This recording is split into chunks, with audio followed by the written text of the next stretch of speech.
Farmacoeconomics is a field which has developed over the past 20 years, which deals with value for money with drugs. You always have to have one drug being compared to some other alternative, whether it be another drug, or it could be surgery, it could be radiation, or the do-nothing alternative. But there has to be two items being compared, and they must be compared with respect to both costs, which is the total cost, and outcomes. You have to have both costs and outcomes and two comparators as well in order to be called pharmacoeconomics.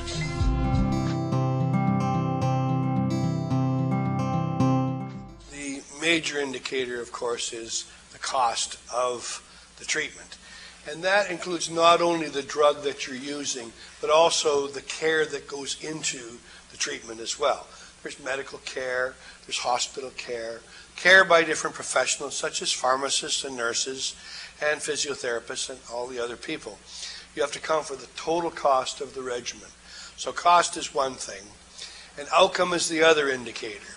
And we may use what we call natural units, cost per cure of a disease, for example, or perhaps a success, in which case it varies with the disease. Success, for example, in depression could be the returning of symptoms to normal, or the disappearance of pain in a pain patient, for example. So success varies with whatever disease you're dealing with, as does a cure. So we have to have some kind of a definition of our outcomes as well. One very commonly used one is so-called QALY, the Quality Adjusted Life Years Gained, where you might have one drug extends life, but the quality of life may not be good. For example, a cancer patient may have extended life, but may be nauseated, having vomiting and hair falling out, various different effects which affects the quality of their life. So we use QALYs to weight the person's life in these terms. And you can compare between drugs, and you can also compare across different diseases when you use such units. So those are the main indicators we use in pharmacoeconomics.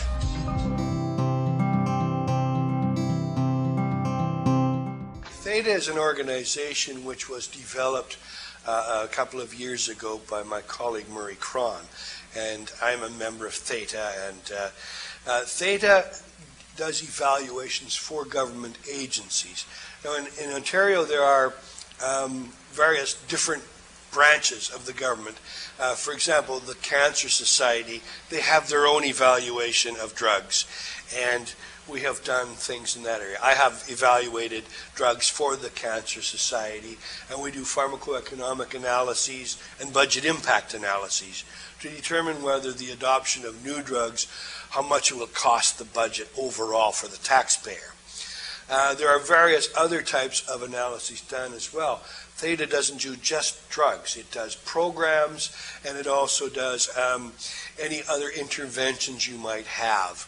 And so it's health technology assessment rather than just pharmacoeconomic analysis. Although drugs are part of what is done, there's a lot of other things such as devices, for example. If a new kind of device, like they have implants in the brain for Parkinson's disease, they have to evaluate whether that is value for money, which is the metric we use in health economics.